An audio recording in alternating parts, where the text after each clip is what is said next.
Hi, I'm Keith Allen, and I play Murphy on Z Nation, and I listen to One Up Gaming Podcast. Yeah,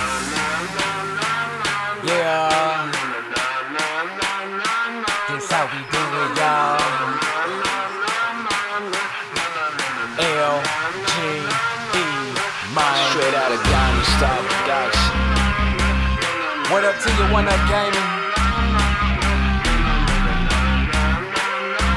They not really ready for this one. One Up Gaming is behind me. Let me get in beast mode. If you wanna try me, you don't need a cheat code. Conte is who I be. To you is Mr. Hero. Legendary adversary. Flows considered lethal. I'm a Super Saiyan. I got Dragon Balls, I wouldn't lie. You might think I'm playing when I'm saying I can really fly. When I'm on the track, you feel the energy I'm pushing out. Put me on the map. One Up Gaming's who I'm talking about. I'm the rapping Master Chief, epic to say the least. Contain the hero, better etch that in your memory. And so the One Up Gaming for the show out. Contain the hero is really gonna show out. Show out. Contain. And so the One Up. And so the One Up.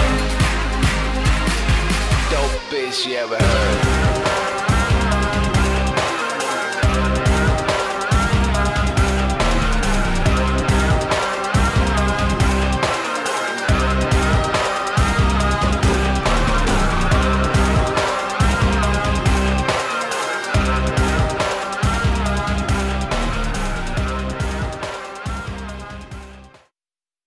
Hi, Dave here, One Up Gaming. It's going to be episode 375 of the One Up Gaming podcast. So hopefully this might look a little bit better. I'm not standing two tables on top of each other to get the camera to the right kind of height. I've now bought a full standing tripod thing which goes up to like 2 meters. So hopefully that is the right kind of height to have the camera down. So I don't need all that. So if I do kind of look down, that's because I'm looking at the old table with the list of the games that we've played and that kind of stuff. But Temu doing it again. I got my stand, got my microphone, got my little gaming cupboard kind of sorted now. New keyboard, new sound foam around the walls. Got an LED pixel display which looks amazing. I love it. It's like a little tiny screen that's like broken up into little tiny big chunky pixels, and you put a picture on and it just looks pixelated. It looks amazing. I love it. So I don't know whether I'm putting that in the game cupboard on the back of the wall, or if it's just going to be on my normal displays of my normal sort of stuff. Yeah, it should be fun. I have more Temu stuff coming with the next couple of days, so I might have another video soon. But we have one video up probably by the time this goes up, which will be cool. You can see a keyboard, the stand, the pixel display, a 3-in-1 splitter for a HDMI cable. I think that was it for this that kind of video thing, that Temu unboxing. So yeah, go to our website, oneupgaming.co.uk. You can see we've got reviews, features, previews all on there. Go to our YouTube channel, just search One Up Gaming, and we have daily features, daily sort of videos. We normally have every Monday a we have a UK top 40 gaming list. Every Tuesday we normally have a Boostroid video. Every Wednesday we have a Which is Best. Every Thursday we have a retro inspired video. Every Friday we have the podcast. Every Saturday we have the games played this week. And every Sunday we have the roundup of the weekly gaming news. Well, I guess entertainment news. We have some movie stuff in there as well.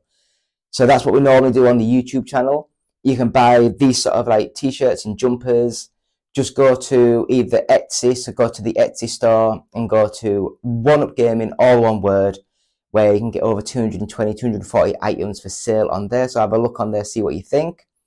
Other than that, we're sponsored, as always, by Games Inspired Music. You can stream it, you can buy it, and 20% of each sale will go to the Child's Play charity, which is always nice for them.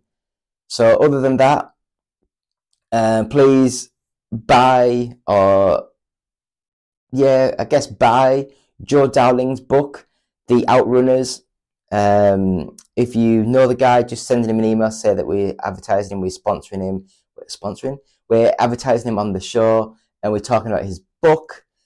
Bear in mind, my little tiny Kindle is in my bag. I still haven't found it yet, really.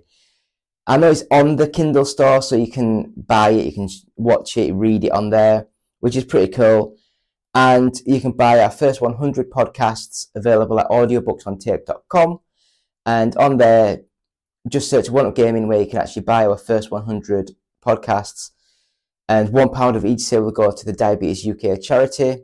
So I guess with that, we'll go straight on with the rest of the show. So straight into the games being played this week after this short, quick break. Hi, I'm Lucy James, and I listen to the One Up Gaming podcast. Hello, Andy. This is Colin. I won't be able to get in tonight. I'm sweating all big.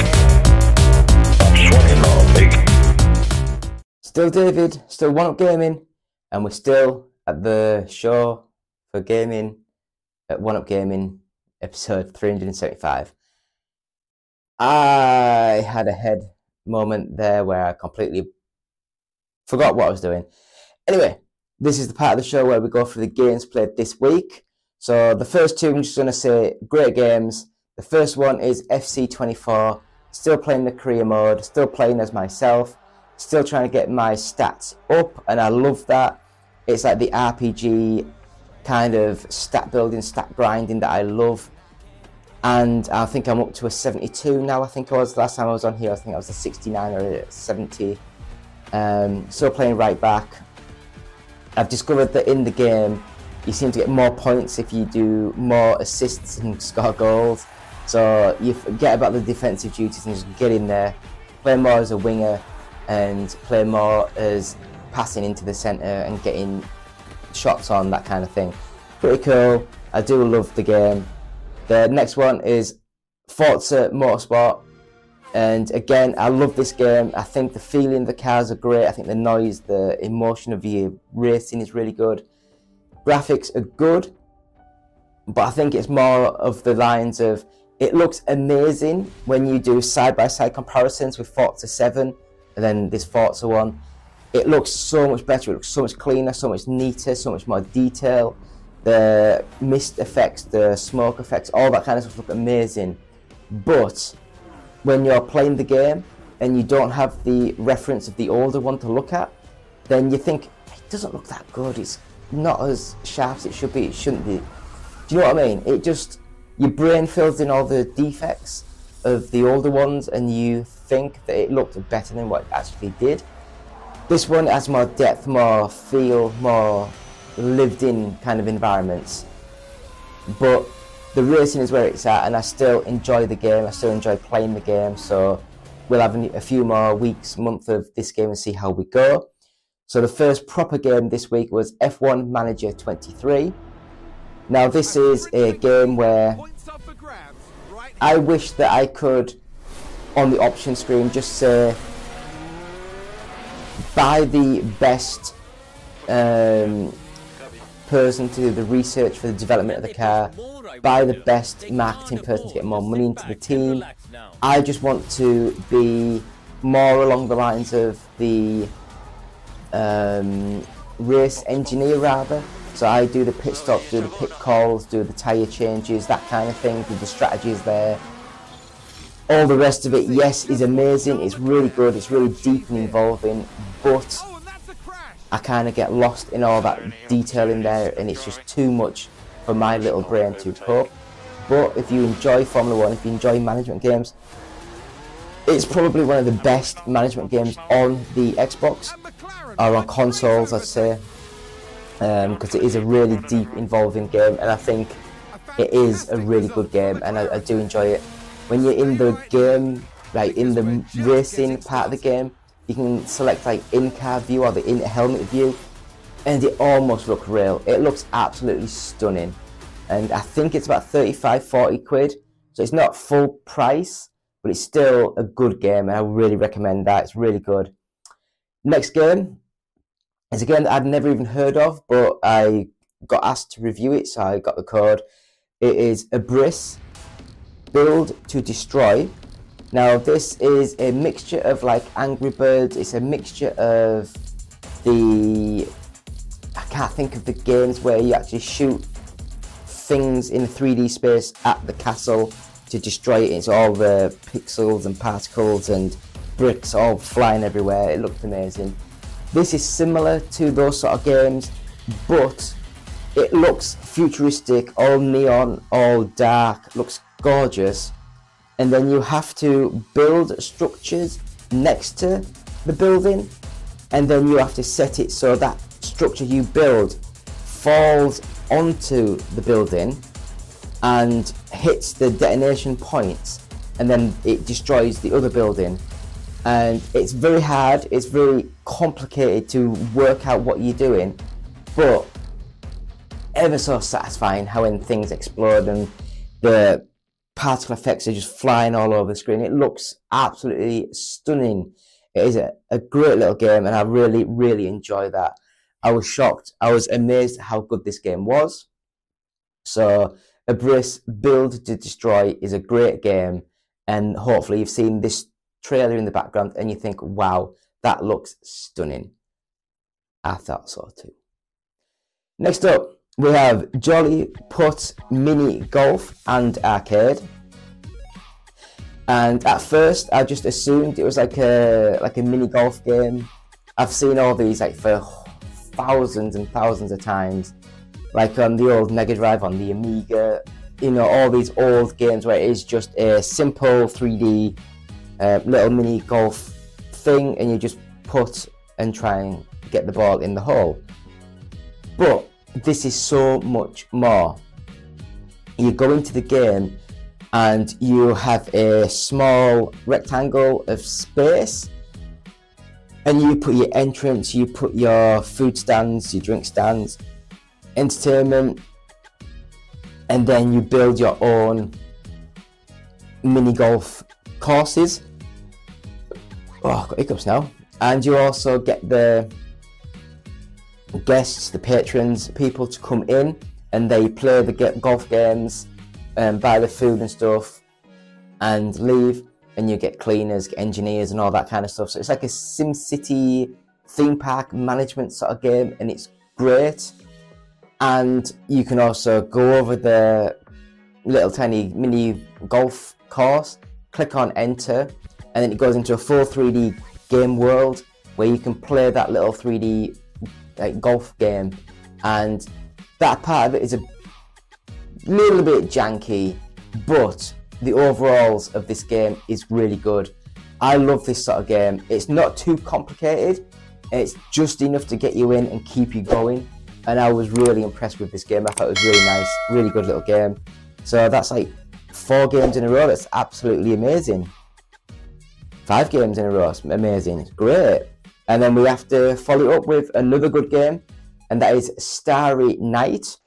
Now this one was a little bit janky in the character movement, the feeling of the game, the stilted presentation, but the art style, the graphics, everything about that is so on point.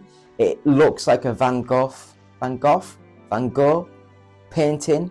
It looks stunning, absolutely bloody amazing. I loved the art style of this game.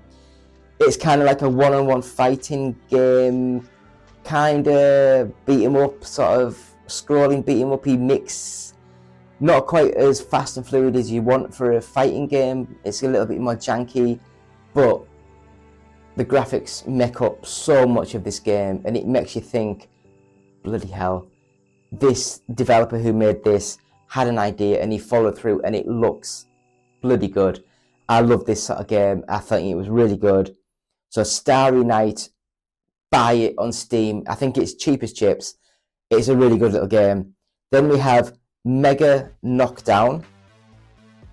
Now this one, again, is very strange,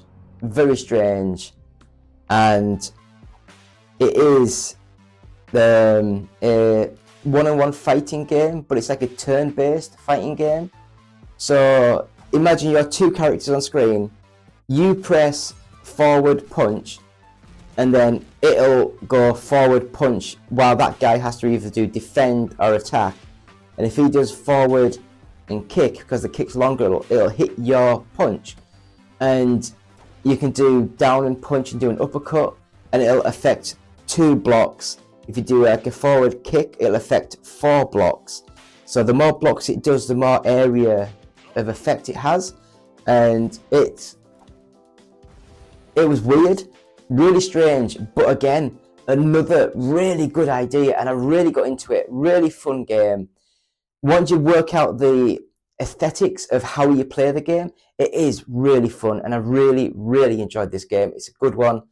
Most of these are on Steam. As I say, I've finally got my little cupboard sorted-ish, and I can play some of these games in my cupboard.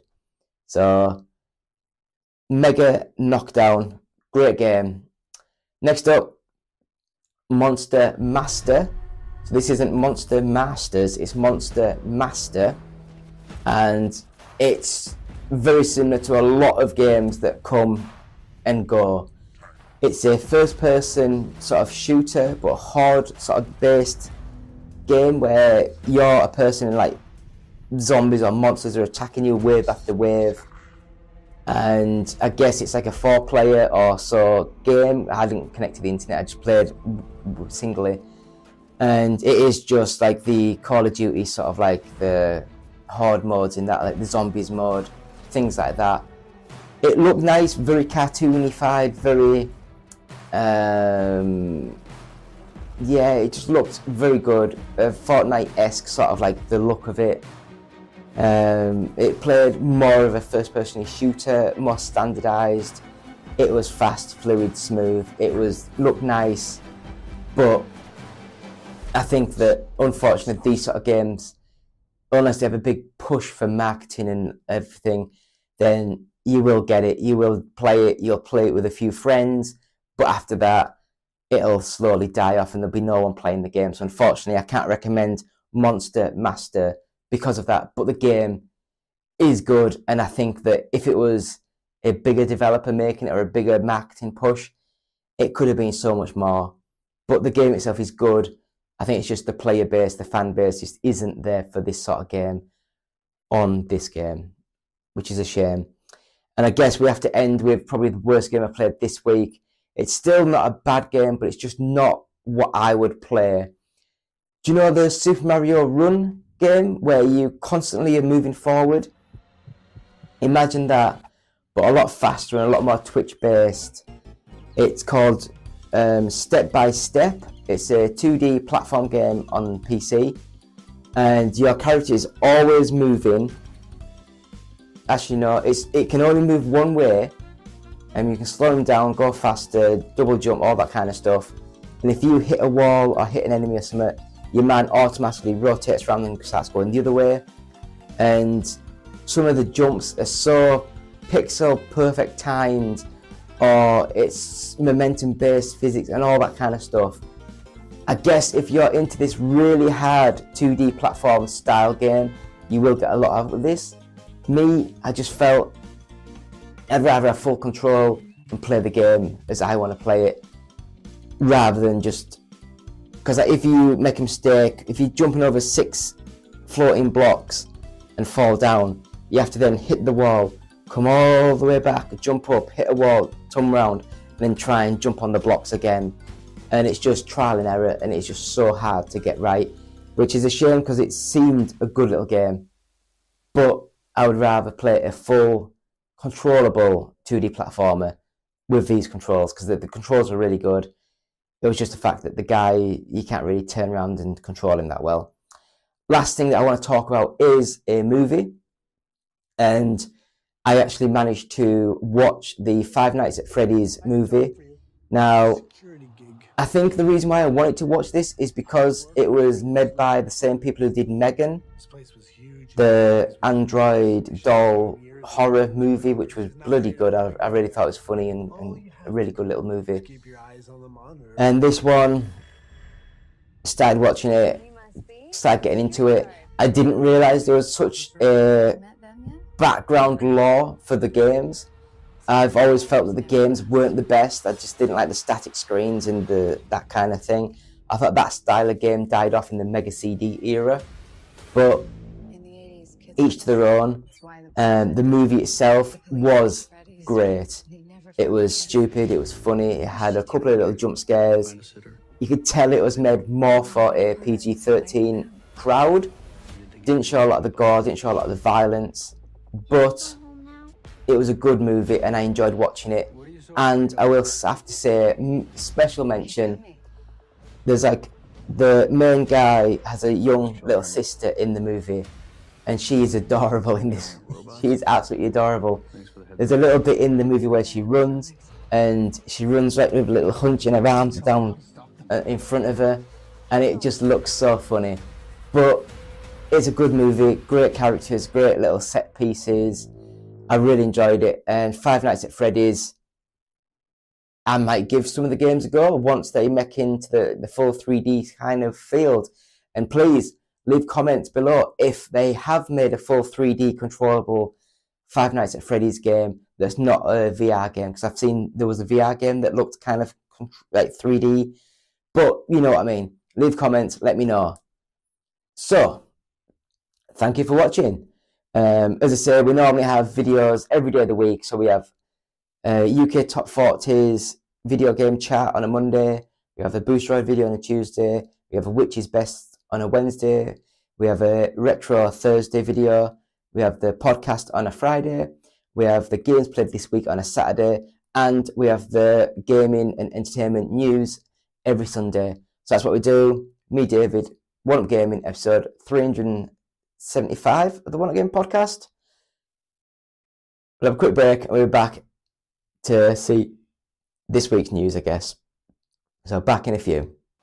Hi, my name is Justin. I'm the developer of Purr Rocket, an iOS space game with cats. And I listen to the One Up Gaming podcast. You can find a link to download my game at facebook.com/purrrocket.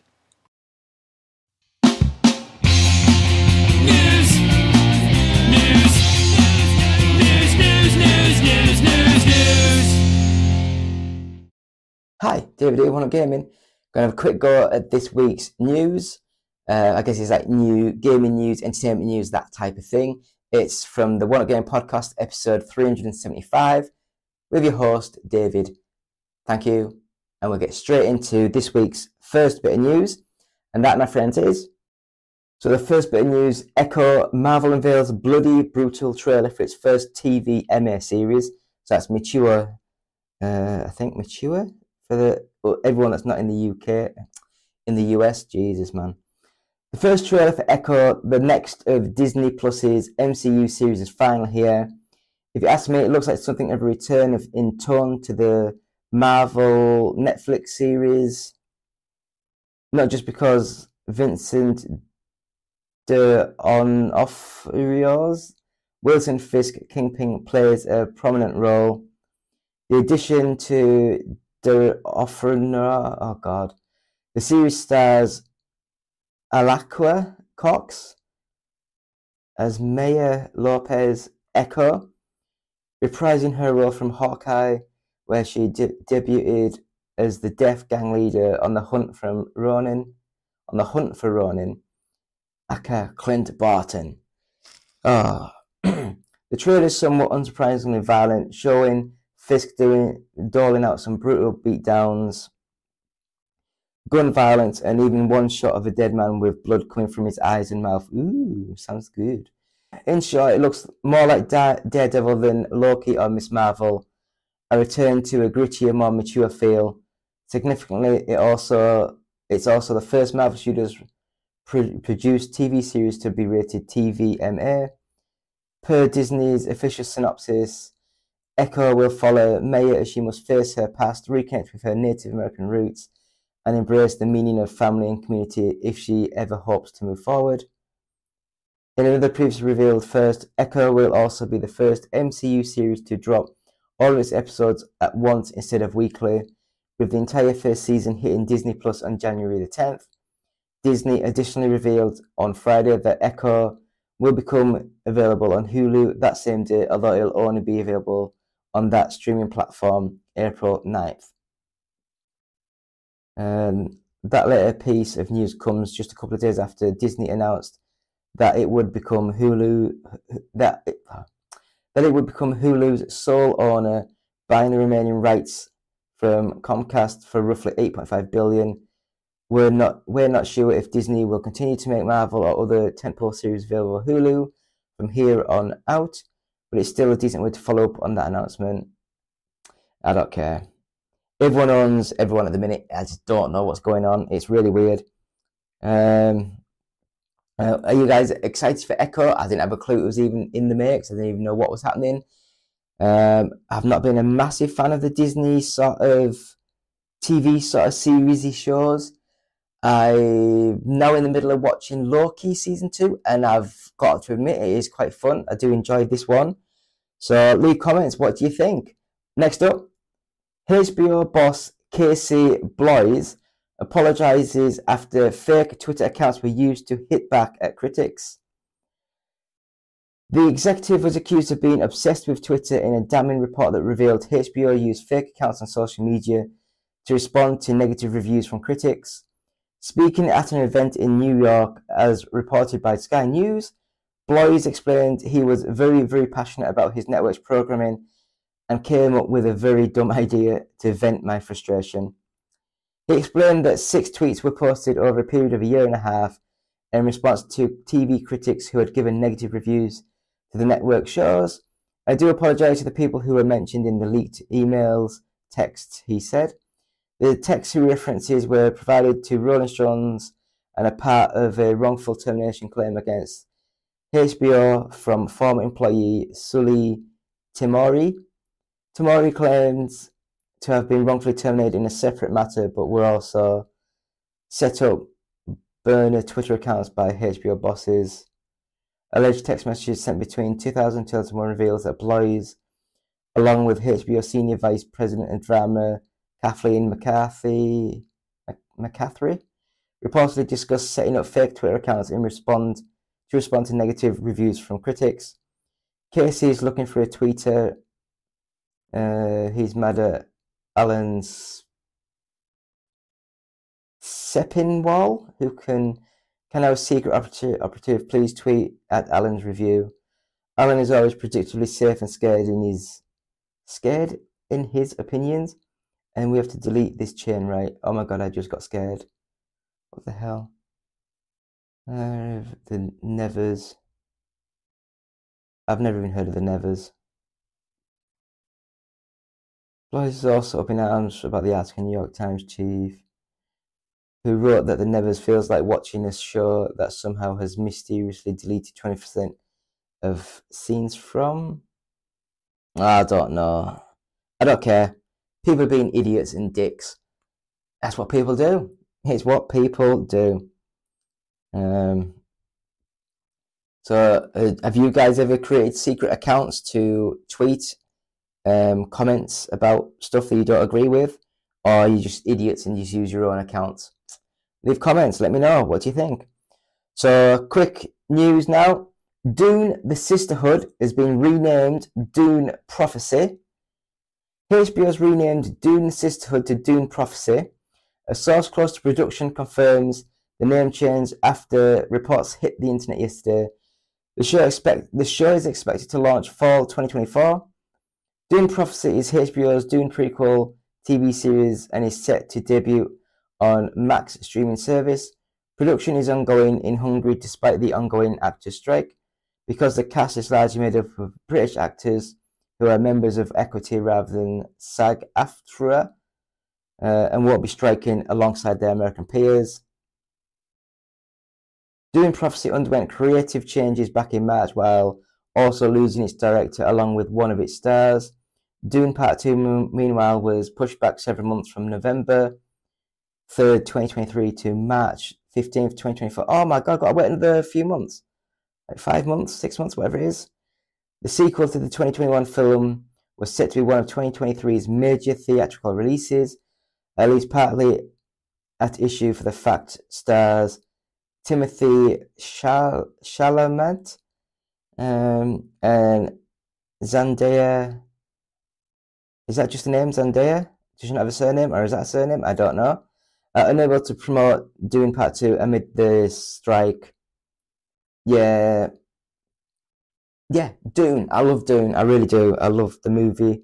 That remade movie that came out a couple of years ago looked absolutely stunning. I loved how the game. I loved how the movie looked. I loved how the slow burn of it all, and I think I'm so excited for the sequel. See how things go. I'm an idiot boy. I have seen the original Dune from 1980 or whatever it was. I can't remember nothing about it. I have a brain that just doesn't hold information. It can be quite fun because I can watch things that I've seen and I'm just giggling away to myself because I'm an idiot. But next up, Hulu's Futurama revival renewed for 2 more seasons. It's official, Futurama has been renewed for 2 more seasons. The popular sci-fi animated series was recently revived by Hulu for its 11th season, with another on its way in 2024. Now there are going to be 2 more, Hulu announced in a press release on Thursday. Futurama Season 11 debuted on Hulu on July 24th, with the first 10 episodes now available to stream. Season 12 will debut sometime in 2024, Hulu said. I'm not going to go through the synopsis. I'm going to watch this because I loved Futurama. Futurama Season 11 saw the return of much of the original cast, including John DiMaggio, Billy West, Katie Sagal, Trez MacNeille, Maurice LeMarche, Lauren Tom, Phil Lamar, and David Herman. Season 11 review only got 6 out of 10, I guess, from IGN. But then again, when do we ever listen to what IGN says? So I guess we'll go. Do you guys like Futurama? Have you watched season 11? Should I watch season 11? Is it worth my time? Because I have a lot of work to do. I have a lot of people to do. I have a lot of things to do. Family matters, important family matters. Let me know if it's worth watching. So next up, the It prequel series, Welcome to Derry, has been likely delayed to 2025. Upcoming It prequel series, Welcome to Derry, in addition to a couple of other HBO and Max series, have likely floated over to 2025. HBO and Max chairman Casey Bloys said as much during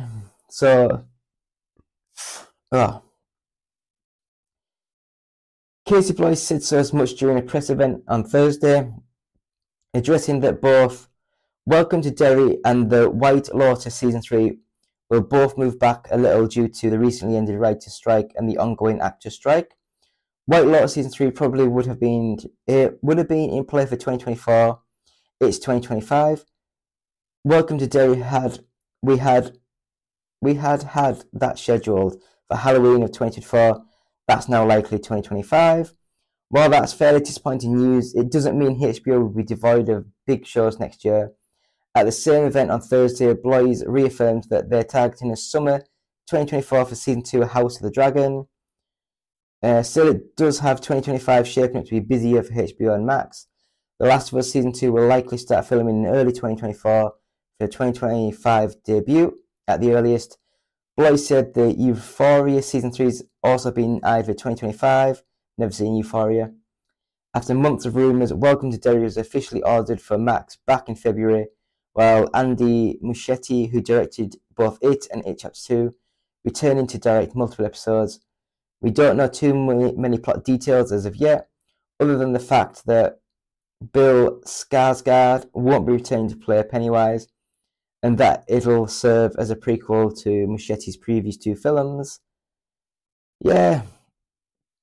Are you guys excited for this? I loved It. I loved the old TV sort of like sitcoms, TV movie series thing, whatever it was called. The 2-parter that was really good. I really enjoyed the movies. I thought they were good. I thought the first one was probably better than the second one, but it's still a good little movie, still a good show. Are you guys excited? Let me know. Leave comments. Tell me why you're excited in this sort of movie, because I am excited. I really am excited. I love this sort of stuff. Anyway, next up, Scott Pilgrim takes off showrunners on why the Netflix anime is more than just the greatest hits. Scott Pilgrim takes off his heading to Netflix in a couple of weeks, but it's been a long road to get the Scott Pilgrim on-screen return. It's like we spent a decade hoping for it. I wouldn't have thought it would even happen for that decade, said Scott Pilgrim creator Brian Lee O'Malley in an interview with IGN, and then suddenly it happened, so here we are.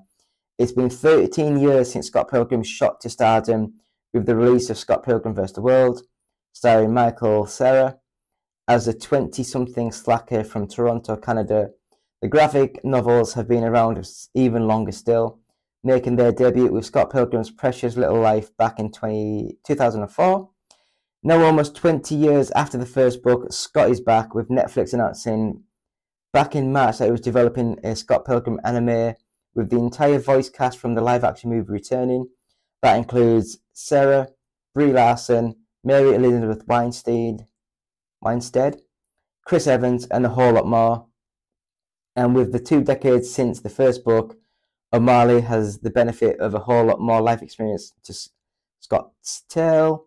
It's still a show about being in your 20s and being in love and making mistakes and growing up and getting in fights, but with the perspective of being made by adults. And when Brian wrote and drew those books, he was in his 20s and he was just on that adventure of being an adult, not blah, blah, blah, blah, blah, blah, blah, blah. Yeah. So what do you guys think of this? I loved Scott Pilgrim. I loved everything about it. I'm excited to see this, and I hope that it is really good. But we'll have to wait and see how this goes, because a lot of these things, you just never know, do you? So leave comments. Did you like Scott Pilgrim vs. the World? Did you like the original graphic novels? I think they were more like little graphic comics, really, weren't they? But let me know how you think. Let me know. Will you be watching this series? Are you excited for this series, or are you just nah? Anyway, next up. Moon Knight mirror sequence took 10 months of VFX work. One of the most mind-bending sequences in Marvel's Moon Knight took 10 months to make, and that's just the visual effects artists. This shot probably took 10 months total to work on, said visual effects coordinator Alexandra Rebeck in a video for More Perfect Union. It was the most complicated shot in the entire show. The sequence is set early in the Moon Knight series as Stephen Grant, played by Oscar Isaac, encounters his superpowered alter ego known as Moon Knight in the bathroom of the British Museum. That's right, the show's very first episode included its most complicated shot. And while VFX artists made it look effortless on screen, it took months for VFX workers to digitally remove the cameraman, who was reflected hundreds of times in the bathroom mirrors. We actually had 2 versions of the set, said Rebeck. So there was one with the mirrors where we shot his original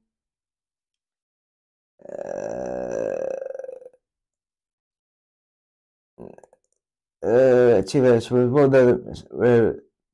With the mirrors where we shot the original shot, and Oscar was in this room with the cameraman. And because those are real mirrors, there were hundreds of cameramen reflected, so we had to spend months erasing this cameraman from all these mirrors. The result is a beautifully chaotic sequence that sees Stephen come face to face with his alter ego, Mark, who saves them both from the onslaught of a jackal-like creature that was summoned by the villainous Arthur Harrow. But for visual effect workers, this was months of hard graft without overtime. When the shoot day ends for us, the second half of our day begins. So when everyone else is going off to the pub, you go back to the production office and work for 4 to 6 more hours. VFX workers are now organising to stand up for their rights. Yeah, I mean, I get it. It was a great scene. It was a great look. It was a great move. Not even a move, was it? It was a great series. I thought the Moon Knight was really good. I really enjoyed it.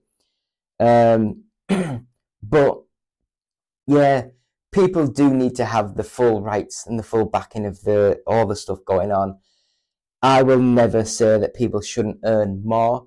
I think that, if anything, people should be earning more. Even the lowest wage should be rose up. So it's much more of a positive to get into work, to get into the working environment, to do things like that. But what do you guys think? Leave us comments. Did you like Moon Knight? I loved Moon Knight. So we're going to the next bit of news, and that is fan-made Bloodborne kart gets official release date with 12 races, boss fights, and more. Bloodborne fans finally have something to look forward to, although it might not be what they expect. Lilith Walker, or PSX Bunlith, oh god, one of the developers behind PSX-style Bloodborne remake, have been teasing Bloodborne kart, another fan project set in Yarnham with graphics inspired by the original PlayStation for some time now. It finally has a release date of January 31st, 2024. Originally revealed in early 2022, Bloodborne kart started as a meme with the Bloodborne and Soulsborne fan communities. I hate it when they call it Soulsborne. Just call it a Souls-like game, because Dark Souls and Demon Souls, they were the first ones. I hate it's the same as like the Metroidvania. Just call it a Metroid style game, because yes, Castlevania did actually end up copying that sort of style. That wasn't until about 1997, 1998. So there was a good 10 years after Metroid. So why should you give Castlevania credit in that sort of style? No, call it Metroid, a Metroid style game. Everyone knows what you're on about. Anyway, back to this. And caught fires fans the idea of making a kart racer for a FunSoft game went as far as making art and mods on the subject, and now they're close to racing through Yarnham in a go-kart themselves. This announcement, made in a post on X, details some of what players can expect, including 12 races, 16 maps, boss fights, a campaign, a battle mode, a split-screen multiplayer. It also features a gameplay trailer showing off some of the modes, I should say. I think it looks quite cool. Anyway, what do you guys think? Do you think that Sony should allow them to make this game and just let them release it for free as good marketing? That's all it needs. Good marketing. And we guess we'll see where that goes. So the next bit of news that we have got, looks as though Silent Hill Ascension microtransactions spark major backlash among fans. Silent Hill Ascension, as an interactive streaming series that premiered on Halloween, has Silent Hill fans up in arms after being hit with unexpected microtransactions. I didn't even know this game came out. While the series, a group-based choose-your-own adventure, is free to experience, it does include microtransactions, including the $20 Founders Pack. This features the Season Pass, access to the in-game puzzles, and some in-game cosmetics, such as exclusive emotes. You can give a look at the image below. Yeah, I don't like this. I don't like it at all. But I don't know. I guess if it's free to play and you don't need to have those in the game, all these add-ons to make the game play, then I don't see the point. You can always buy stuff if you want to buy stuff. If you don't want to buy it, just don't buy it. It's simples, really, isn't it? Simples. So I guess we'll go straight into the next bit of news, and that is Sonic Dream Team announced for Apple Arcade. Sega's announced Sonic Dream Team will be coming exclusively to Apple Arcade on December 5th. In Sonic's take on the Night series, Dr. Eggman discovers an ancient device called the Reverie, which contains the power to manifest dreams in the real world. In his case, dreams of world domination, with the world turned into a twisted dream landscape. Sonic and his friends race to stop Eggman from turning his bizarre dreams into reality. Check the surprise announcement trailer from Sonic Dream Team below.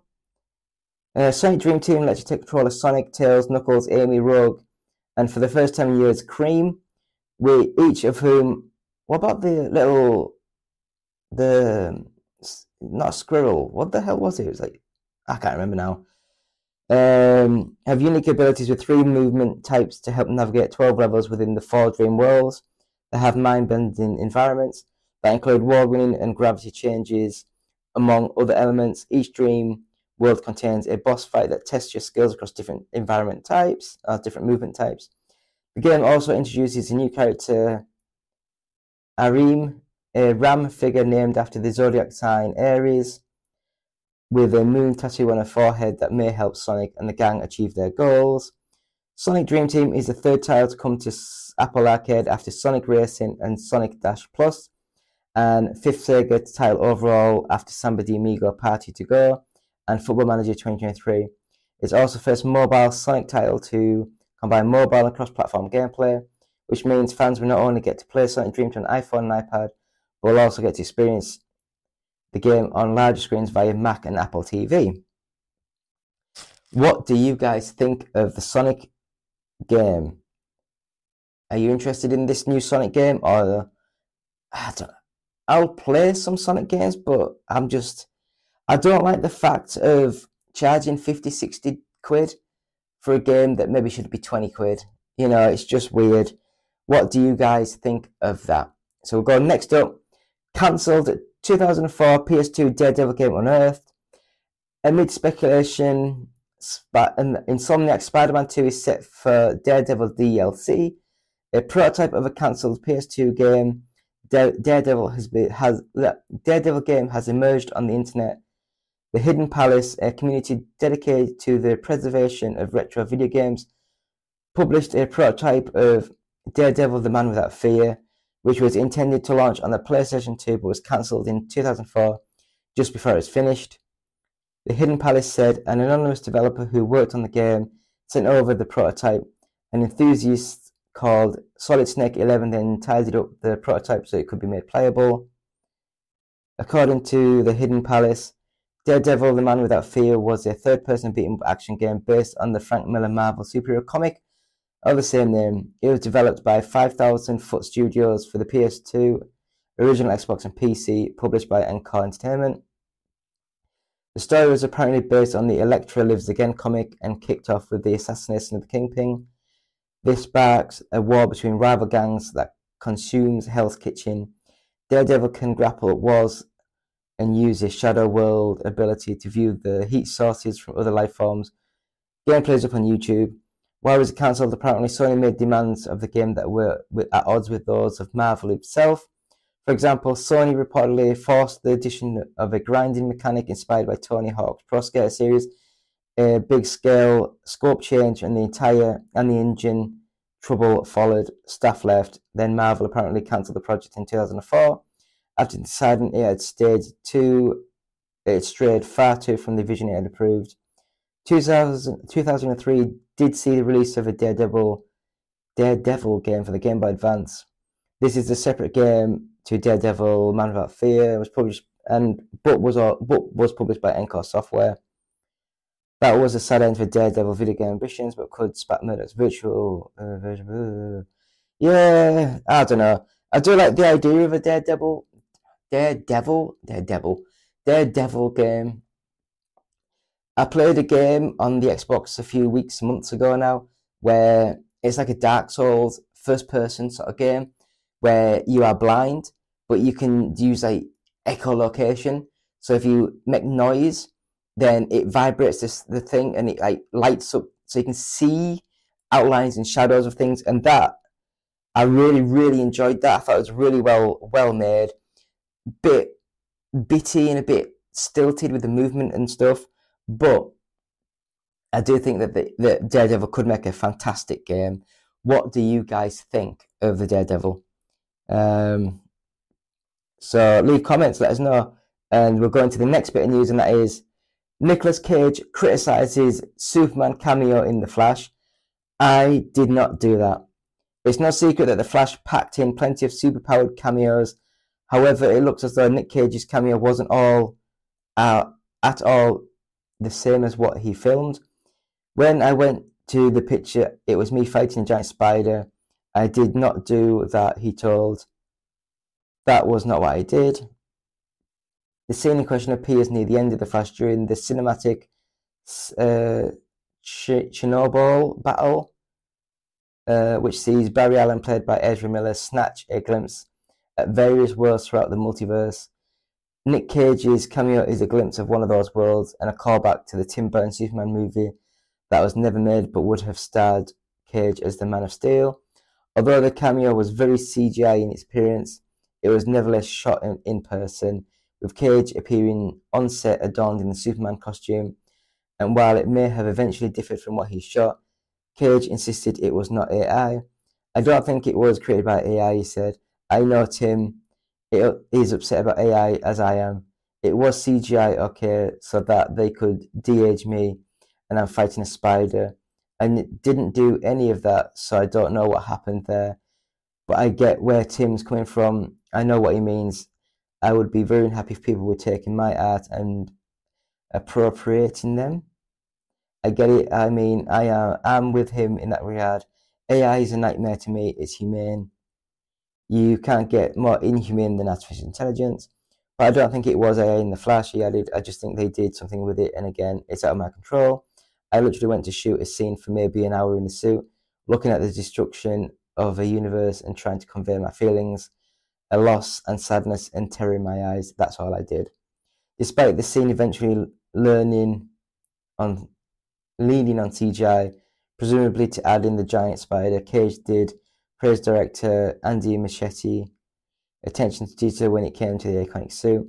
They did put a lot of time into building the suit, and I think Andy is a terrific director. He is a great guy and a great director I loved his 2 movies. However, it's still surprised to see the shot go further than he had filmed. When I was supposed to do was literally just be standing in an alternate dimension, if you will, and witnessing destruction of the universe. Kal-El was bearing witness to the end of the universe, and you can imagine with that short amount of time that I had, what that would mean in terms of what I can convey. Yeah. I liked the Flash movie.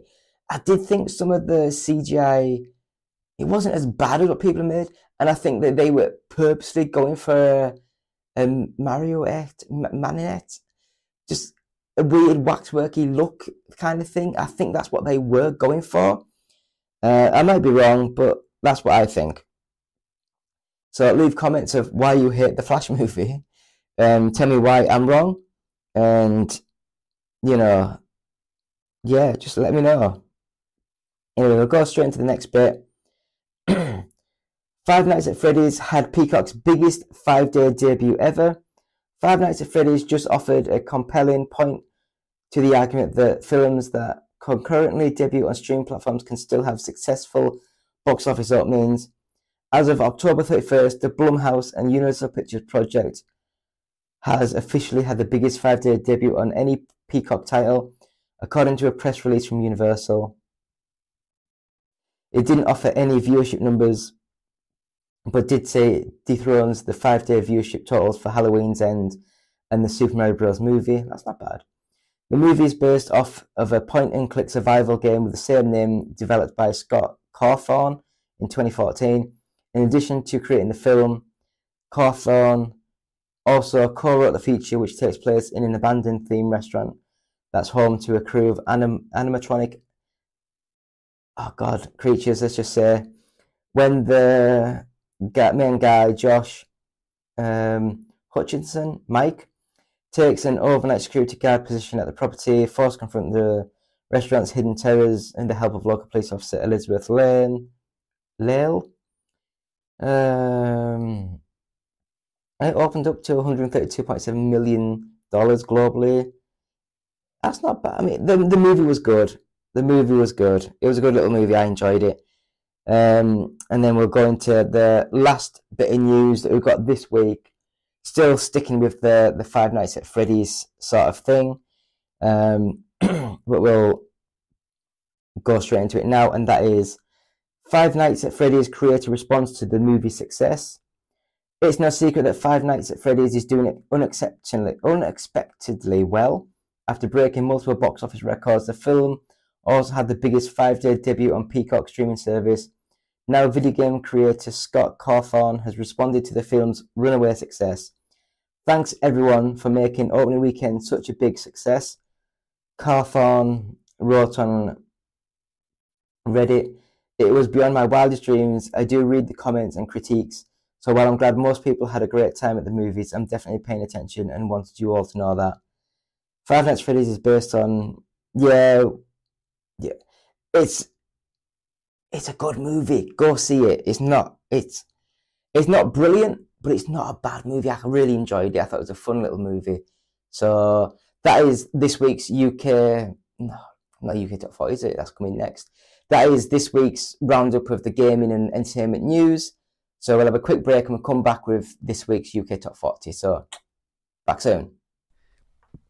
Hi, this is David from Coder Child, and I listen to the One Up Gaming podcast.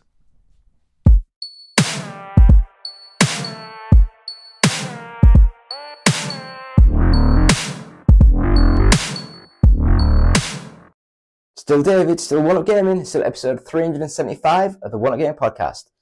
So this is where we go through this week's UK Top 40s charts for the games. I will just say, go watch Five Nights at Freddy's. It's a good little movie. It's fun. Great characters, great actors. It's a fun movie. So anyway, straight into this week's Top 40. Number 40, Detective Pikachu Returns, and that was by Nintendo. Number 39, Barbie Dreamhouse Adventures from Nighthawk Interactive. Number 38 is Mortal Kombat 1 by Warner Brothers. That's dropped pretty quick. Number 37 is Five Nights at Freddy's Security Breach by Maximum Games. Number 36 is Star Wars Jedi Survivor by Electronic Arts. 35 is Dark Souls Trilogy by Bandai Namco Entertainment. 34 is Pokemon Violet by Nintendo. 33 is Fortnite Transformers Pack, published by Epic Games. 32 is WWE 2K23 by Take-Two. Number 31 is 30-in-1 Game Collection Volume 1 from Just 4 Games. Number 30 is Metal Gear Solid Master Collection Volume 1 by Konami. Number 29, Crash Bandicoot N. Sane Trilogy by Activision Blizzard. 28 is Red Dead Redemption by Take-Two. 27 is The Grinch Christmas Adventures by Outright Games.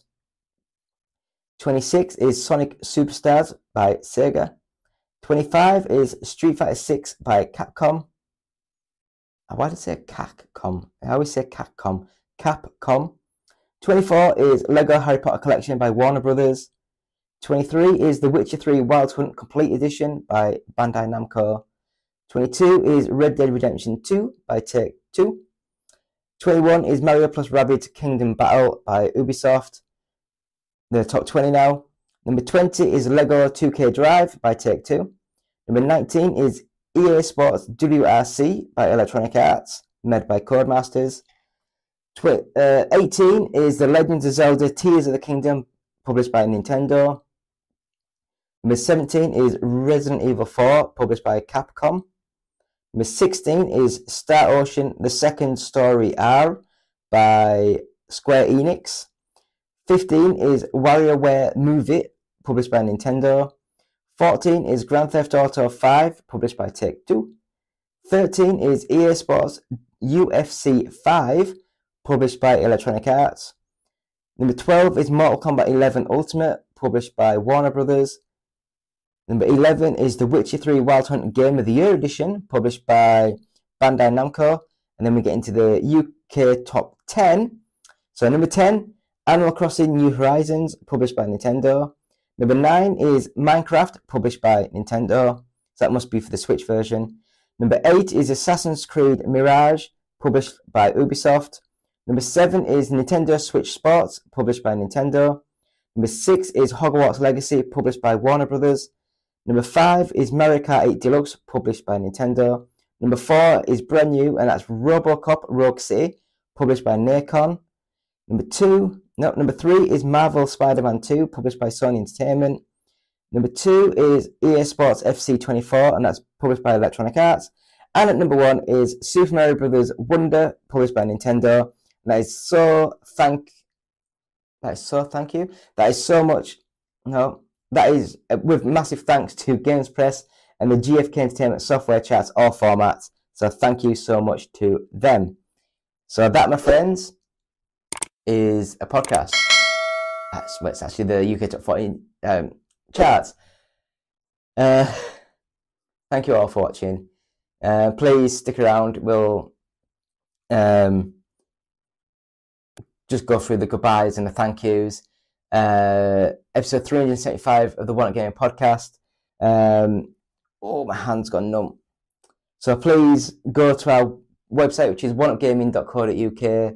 You can see our news, reviews, features on there. You can go to our Patreon, which is patreon.com/OUG, where you can subscribe to our stuff, get things early. You can buy the t-shirts, the hoodies, the hats from our store, either on Etsy. So just go to Etsy and search One Up Gaming, all one word, and buy from us there. Or you can go to our full store, which is OUG Tech. Is it .square.site? I think. And on there, you can even use is it ClearPay, so you can pay in a few months, or you pay small bit every few weeks. Great little service. Buy our t-shirts and jumpers and stuff from our website, OUG Tech.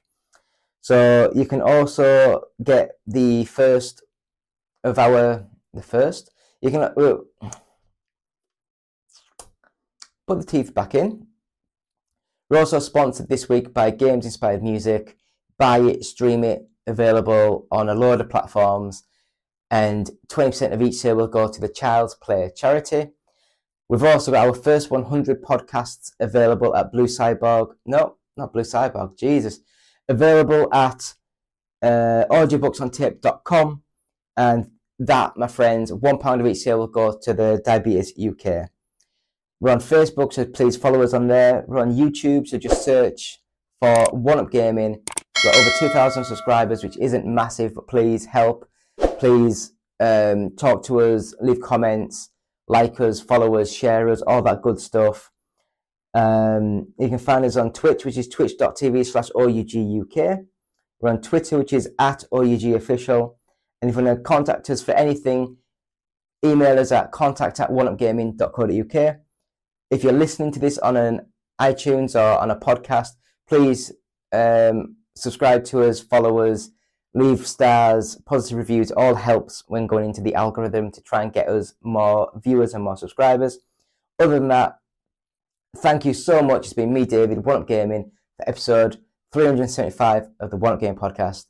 So thank you so much. Goodbye. You the best. My boy saying it's about to go down. Hey yo, Conte, let go. I got you. Work. Shawty wanna work it for me. Watching that she twerk it for me. Clapping like you wanna hit it. Girl, go ahead and work that. Super stupid, work it, booty. Take it, girl, it's worth that. Loving how you work and do it. No, I wanna murk that. Shawty wanna work it for me. Watching that she twerk it for me. Clapping like you wanna hit it. Girl, go ahead and work that. Super stupid, work it, booty. Take it, girl, it's worth that. Loving how you work and do it. No, I wanna murk that. She got a world star booty. She can be my honey dip. How low can she go? I know she won't trip. Put it on the floor, then turn it to a magic trick. Shake that money, make sure you getting every tip. Go to the bartender, the maker of the drinks. For every suitor that you got, they tip you big. They sloppy with it, but the money keeps spilling. Ain't no problem with it, damn big. If you know she big with it, I like a back action, so I'ma catch it slow. So I'ma sit back, so I can view some more. With a dance like that, I probably throw a bankroll. This is for the girls that know how to work the pole. pole. Shawty wanna work it for me, watching that she twerk it for me, clapping like you wanna hit it. Girl, go ahead and work that. Super stupid, perk it, put it, take it, girl, it's worth that. Loving how you work it, keep it, know I wanna work that. Shawty wanna work it for me, watching that she twerk it for me, clapping like you wanna hit it. Girl, go ahead and work that. Super stupid, perk it, put it, take it, girl, it's worth that. Loving how you work it, do it, know I wanna roll it, mama, go let mama work it. Loving how you twerk it, loving how your booty wave, I think I will go surfing. Got her body jerking, seeing it in person. If I didn't win, believe the girls that she was merging. Out on the dance floor, see her in her stance. Go further to the ground, I'm wondering what she wearing pants for. 6-inch high heels, you know every man know. Tattoo appeal, sexy as they can go. I watch her wobbling, that's why my head is bobbling. Girl, you look so delectable, I think I should be gobbling. Turn to an intellectual, I hope you still are following. Cause you will see Twitter to them, she's a workaholic. Go, shawty wanna work it for me, watching that she twerk it for me, clapping like you wanna hit it. Girl, go ahead and work that. Super stupid, perk it, booty, take it, girl, it's worth that. Loving how you work it, do it, know I wanna merge that. Shawty wanna work it for me, watching that she twerk it for me, clapping like you wanna hit it. Girl, go ahead and work that. Super stupid, perk it, booty, take it, girl, it's worth that. Loving how you work it, do it, know I wanna merge that. Go ahead and shake it for me, don't slow it down, baby. Working like a 5-pole, yeah, I know you wanna get it. Don't split that, now make that booty clap. You want it pole, show me how you work that. Do lady luscious, don't miss twerk some. Go ahead, girl, let me see you twerk some. Shake that booty round, tryna make it touch the ground. Top, she take it right on the ground. By the way she moves, that got me seduced. A little bit of goose, that got me acting loose. I ain't ducking now, I'm a chaser too. Monkey got me acting like a straight dance. Shawty wanna work it for me, watching that she twerk it for me, clapping like you wanna hit it. Girl, go ahead and work that. Super stupid, perk it, booty, take it, girl, it's worth that. Loving how you work it, do it, know I wanna merge that. Shawty wanna work it for me, watching that she twerk it for me, clapping like you wanna hit it. Girl, go ahead and work that. Super stupid, perk it, booty, take it, girl, it's worth that.